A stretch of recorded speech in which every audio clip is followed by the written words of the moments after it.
Last Borough Standing. Your girl Irene here with Solo Jones. Bow. We in front of the Hip Hop Museum. It's not open yet, but it will be next year. Real soon, real soon. But any fire? Look at that. I can't wait to pull up. It's gonna be dope. There's a real beautiful thing that we have going on here now.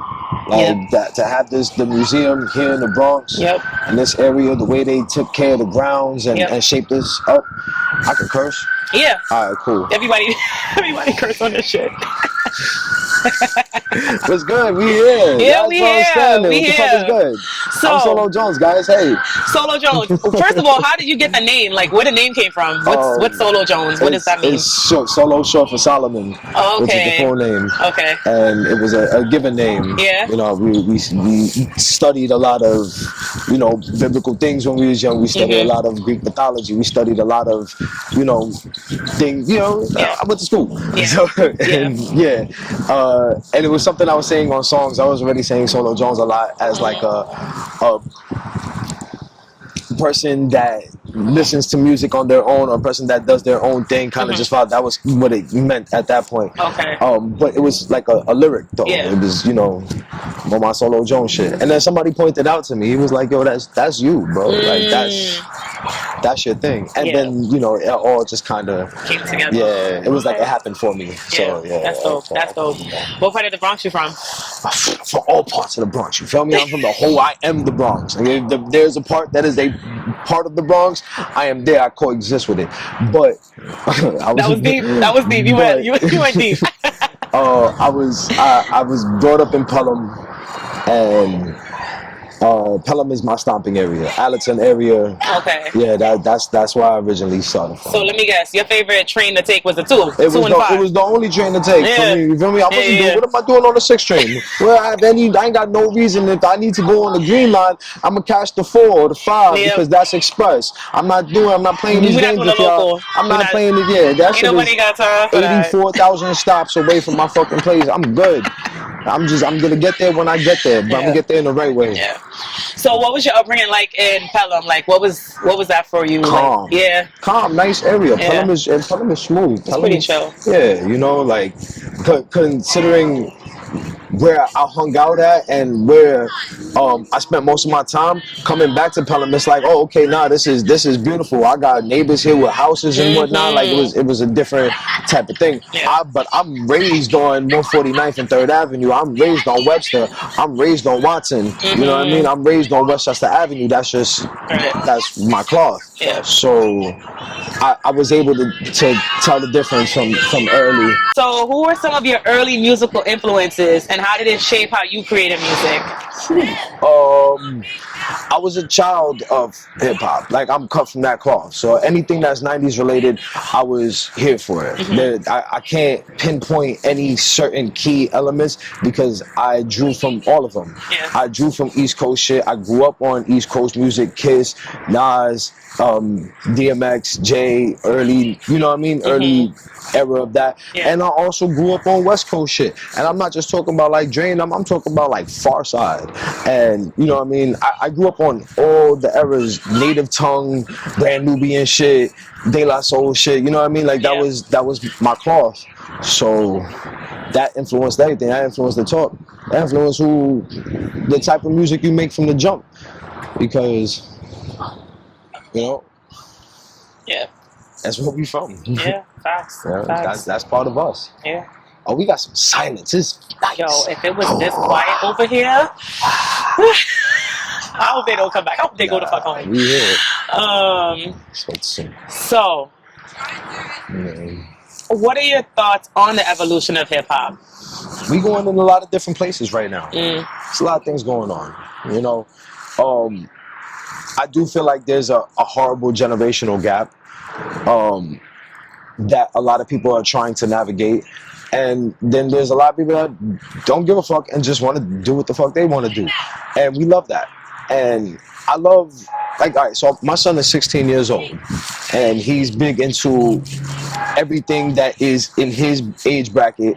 And due to that, I am involved with it. Yeah. I embrace it because you know I listen to that show all the time. So I can't be, you know, a lot of it don't be my personal taste, but then some of it I've grown to love and appreciate because it grows on you. It grows on me. Like if you would have asked me this same question like 2 months, I'm a name drop too. I don't give a fuck. If you would have asked me this, I'd have been like, yo, fuck Lil Tech, I hate that nigga. If you ask me this now, I'd be like, yo, that Lil Tech album is tight fire. I ain't gonna hold you. I've been playing that shit in the house all weekend.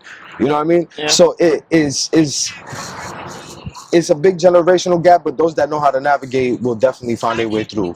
And I think hip hop is in a good space, especially as of right now, you know, due to, you know, beefs and the power that be and shit like that, barsy things and things with substances kind of like peeking his head through the fucking clouds and like, hey nigga, we still here, we still exist, and people are liking that shit. I give a lot of claim of that to Kendrick Lamar. I think he's, you know, done well at bringing that essence back into what's been missing from here for a very fucking long time. And I appreciate that shit. For a nigga like me that be talking my talk, I fucking make a song from the perspective of a sock. And, you know what I mean? Either people like it or not. Yeah. You know, so it'd be a lot. So walk me through your creative process when you're writing a new track or a new project. If I'm working on a project, I know what my bigger picture is. And I'm drawing little pictures to line up the big picture. Right. Yeah. But for the most part, when it comes down to the creative process, I let my subconscious lead the way. So I'm not a freestyler, but I'll freestyle a song. So let's say, my producer homie, yo, I got you something, I got you a pack. So I'm like, all right, boom, first thing I do is I turn on the recorder because this is some gem I'm about to say, but yeah, I don't even talk about this. But you throw on the recorder because what comes out first is usually what comes out right. You know what I mean? And trying to emulate that, be like, oh, I like that, let's do that. Yeah. And trying to do that again, you're gonna be like, oh shit, what did I do before? Damn, I forgot. And then, but when I could just pull it out, boom, I just write to that, and now I got songs. That shit feel like a cheat code. I just gave y'all a fucking cheat code. Don't take my style, you're not as good as me. Sorry. No, because you know there's also a lot of intellectual property that's being taken, especially with technology and social media and things just being out there. So there's a lot of unoriginality. There's a lot of like people taking creativity from other people and making it their own. You know, so I get it. A lot of people are real scared of like the AI space, where I'm kind of embracing it because I think it brings a lot of space to create more. Yeah. Like, I don't think, as of right now, AI can't really emulate what a human could do. It can make songs for us, you know, whatever. It can give us ideas, but it cannot create soul. Yeah. And until that point, it cannot create emotion. And until that point, it can't top us. But I do feel like the creation of music is a lot cooler because now we can make samples. Now you can create a sample through AI that's royalty free, use it, and to make, you know, a bigger picture with it, and it's cool. Whereas you don't have to fucking clear the sample. Shit is AI. That's fucking dope. That's a good point. That's a really cool, you know, concept. Now people you unlocked a whole open door for, you know, the people of that community to create and not have the obstacles that come with creating. I hate using samples because I gotta clear them shits. I don't want to use no samples or nothing. I want everything to be, but now with AI, I'm like, okay, I want a soul sample that kind of sounds like this. So you feed it into this, you'll give me exactly what the fuck I'm looking for, and I can use that to make a beat. Wow, that's cool. Give me more. You know? Yeah. Pardon me, my voice is a little cracked. I had rehearsal last night. No, you're good. Yeah, you're good. You sound perfect. I be yelling. Man, what a time. You're doing a lot. So, being from the Bronx, what are some of the biggest challenges that you faced as an artist, and how have you overcome them? Being from the Bronx, connecting is a challenge. And not connecting as in getting to people, but connecting myself. Elaborate. I be trying to make music that my titi could listen to and my son could listen to together. And that's the biggest challenge, is connecting those lines. It's not connecting niggas from the Bronx. I get niggas from the Bronx all the time. Yeah. That's my home base. I make Right. the type of music that Bronx is like, oh, yo, this is fire. And I'd be like, you know, find that sweet spot where I can connect Bronx folk and Soho folk and Brooklyn folk and Florida folk and Cali folk and my aunt and my son. So like some universal shit. And it's not troubling because you let it happen organic, but if I had to sit down and think about what's the most challenging thing, it's making something that I want to make, that's true to me, and that's universal. Yeah. Because you have to cover all of that. Because nigga, first of all, nobody gonna sell out. I'm not gonna sit here and do a song that because I want to connect all these people, I'm doing a song that I don't like. No, it has to be right to me from my heart and touch the whole thing. You know? Yeah. What's one lesson you learned on your journey so far that has had the biggest impact on your growth as a rapper? One lesson you learned on your journey so far. Patience. Everything has its time. Everyone gets their space. Every dog has his day. Trust in the process. Trust the fucking process. Yeah. Because you can't force anything. Things always end up left. Yeah. I hate that. If I feel like, even if I'm at a session, or try something else, or the video not working, do something else. Stop what you're doing. It makes no sense to do so. Facts. Was that the question? Yeah. I'm sorry. You answered the question. You did good. You did good. Don't worry. Cool. So we're gonna shift gears a little bit. I hate them little shit. Oh, them bugs from last year. I didn't see them as much this year, but they've been popping up. I don't know. Fuck y'all. I kill them shits all day. That's all I do is kill fucking lantern flies. Last year, real bad. Nah, it's starting to get worse this year. You think like so? Right now, this week. Now, yeah, right now. Like, I didn't see much in the summer, but now I've been seeing it. And right I'm like, now, like I definitely was outside killing them all day, flying in my face, walking past. What's up, Matrix shit? Right, you can't get me. I've been killing these shits all day. I'm annoyed. Sorry. Nah, you good. So, in your opinion, what's the most significant change that's happening in the Bronx right now? Gentrification. Let's talk about it. How you feel about it? Fucking talk about it. It's a lot. And I feel two ways about it. I feel like I don't want a fucking Starburst on every corner. I don't want fucking Peter and Joey from Arkansas that thought it was too expensive to live in Brooklyn and Williamsburg, so they came to the Bronx and they fucking think that they own this place and walk with a sense of entitlement until they get robbed by a crackhead on 165th, and then have to talk about it and tell people that this would happen, give us a bad name, and now we're in a certain light. I'm not here for that, but what I am here for is beautifying our community, because a lot of this shit looks like shit. Yeah. Like I currently live in Soundview. I'm giving some information. I currently live in Soundview, and I personally can't wait for them to gentrify that area. Who's calling me? I personally can't wait. Come through. Because I got nothing but crackheads, and I got nothing but rundown stores, and nothing but situations and shelters. They put more shelters in the area, and they all look like hotels.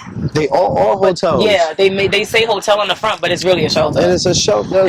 That's crazy to me. And I'm not a super fan of that in our area, but I know a lot of it is necessary. But I feel like it can be done right. Now, when I say I welcome gentrification, I don't say I welcome it in the eyes of inviting outside or raising up the rent, or displacing completely people, displacing the community. Now I'm talking about beautify our community without tossing the people that are in it. Keep the people that are intact, the people that actually make this community what it is, keep them intact, but act like we fucking love the place.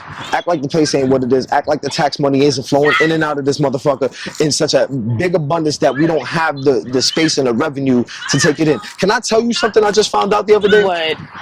I don't even know if I can. Because I keep learning shit while I'm doing this podcast, so put me on, like. So, Rikers Island is based in Queens. But you know that there's a section in the Bronx that takes all the statistics that Rikers Island has because of its location. So that section of the Bronx, when they get their statistics right at the community board every month, is including statistics based off Rikers Island. I've learned that I recently. know that. And I don't even know if I should be talking about that, okay? Because Yeah, you know, but teach the people. We need to know. but I didn't know that. I didn't know that and either. due to that, you know, it changes a lot of things. It changes the taxes. It changes the insurance rates. It changes the market, the housing market. That's It a domino changes effect. everything that's financially driven. It changes how much money actually comes in here to fix the area. And it's like, yeah, who's in charge of that? Who did that? Who lined that up? I don't think anybody should be taking, you know, statistics based off of a jail. But at the same time, don't give it to a fucking borough that ain't got nothing to do with it. Yeah. Make it make sense. Have you personally felt, well, you already listed all the things that has impacted your neighborhood by gentrification, but have you felt the impact of it in terms of like rent and like trying to move or no just all the other environmental shit? I can see it, I witness it, Yeah. but I'm in the hood, I'm on the block. Yeah. So nah, I don't get none of that. And that's cool. Future plans for Solo Jones. Share what you're currently working on, what fans can expect from you in the near future, what you have coming up. I'm doing shows. Me by myself, me with my band, me with DJ, me with a magician, me with a fucking comedian. I'm doing shows. You outside? I'm outside, I'm cooking, I'm connecting all the dots, shaking all the hands. But on the music side, I'm sharing my content. I'm dropping non-stop music. I've been dropping non-stop music. I'm dropping a video to the waters probably the next couple weeks. We're performing at the Meadows on next Thursday. I hope you come out. I don't know if this will be out before that, but if you are, bring your ass out. We at Delgado's on Sunday. That's gonna be a zoo. We in Staten Island every year. We fucking turn up and throw people in the audience. It's a good fucking time.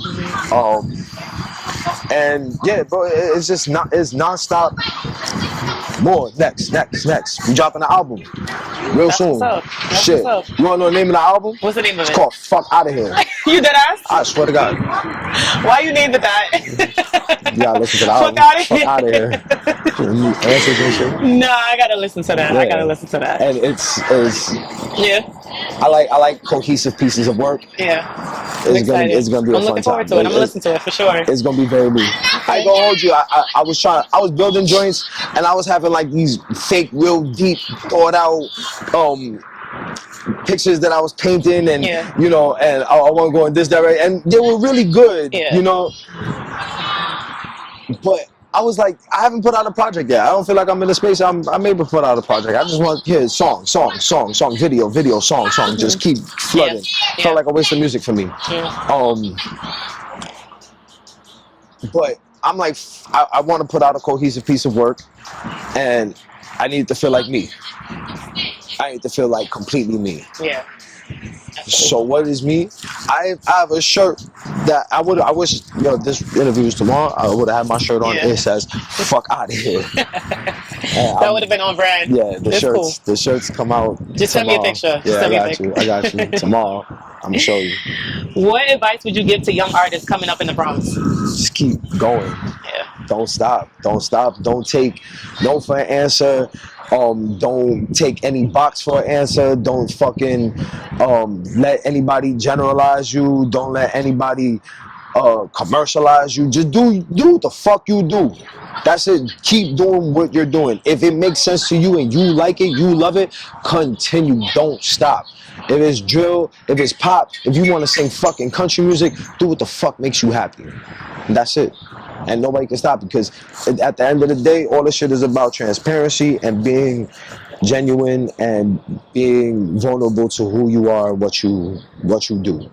And niggas can tell when you're not. I can tell. I be looking at y'all. Real recognize real. I be looking at y'all. OD funny. OD. OD. And you don't want masters to do that. Be you. Do what the fuck makes you feel right. That's a good answer. Yeah.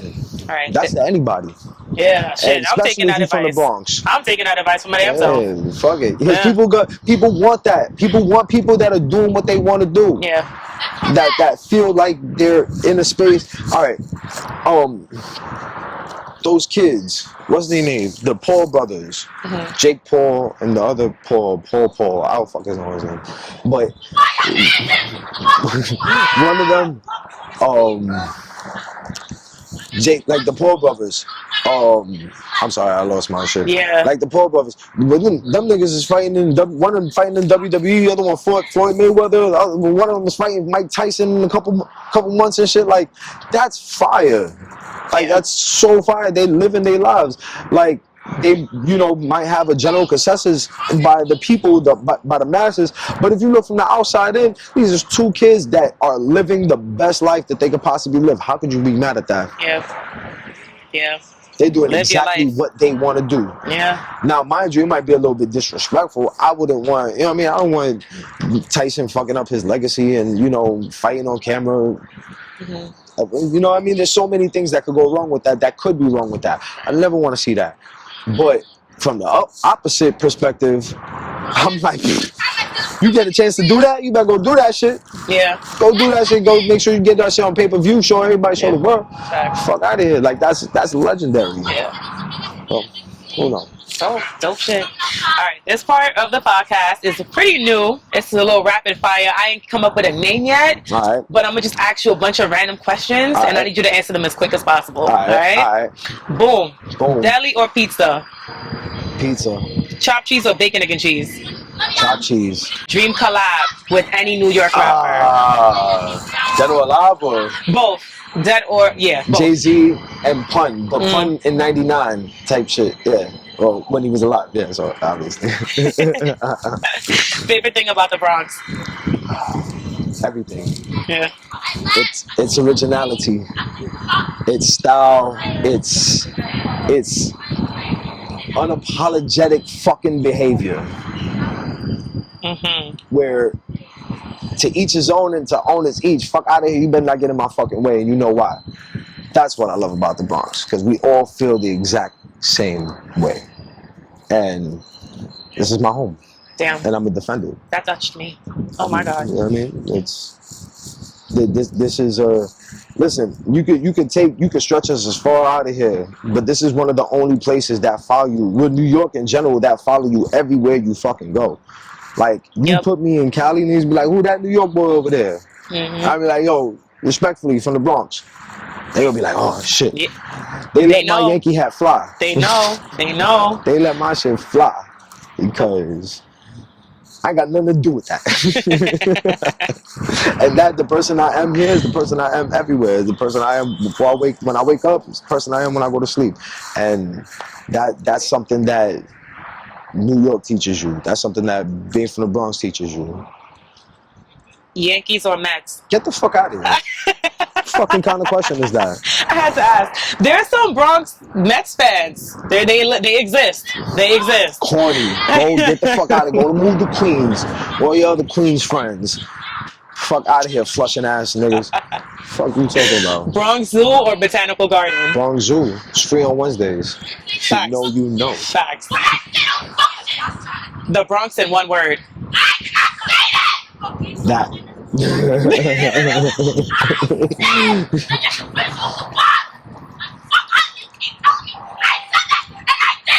That's what the Bronx is. It's more than one word. Why is she yelling at her friend like that? Yeah. That's wild. She answered our questions for us. Yeah, that answered it. Most iconic Bronx figure. Figure? Figure. Ooh. Damn. Top 3, maybe? Because the most iconic might be much. Most iconic Bronx figure. We talk about person. This is supposed to be fast. We're supposed to play do. So I can't even think about it. It's alright. So I'm gonna say Sonny from Bronx Tale. What's his name? Damn. Damn. What the fuck is his name? Damn. Chaz Palomeri. Yes. I don't even know. Yeah. I probably even say that right. I'm sorry. I respect to my Italian gods, bro. Chaz. Big Pun. Derek Jeter. That's as Bronx as we can go. Honestly, And me, truly. motherfucker, fuck out of here. Most legendary Bronx hip hop moment, in your opinion? Oh, the year was 2023, Yankee Stadium. 50 years of hip hop. I had that concert at Yankee Stadium. You went? I did. How was it? Probably one of the best concerts I ever went to. And I say probably very loosely because I think it was. I go to a lot of concerts. I've been to my share of festivals, my share of, situations.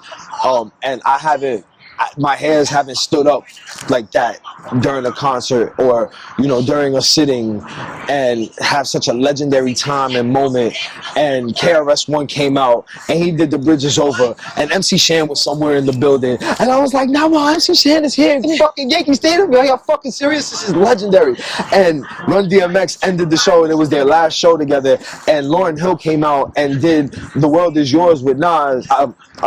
If I Could Rule the World with Nas, excuse me.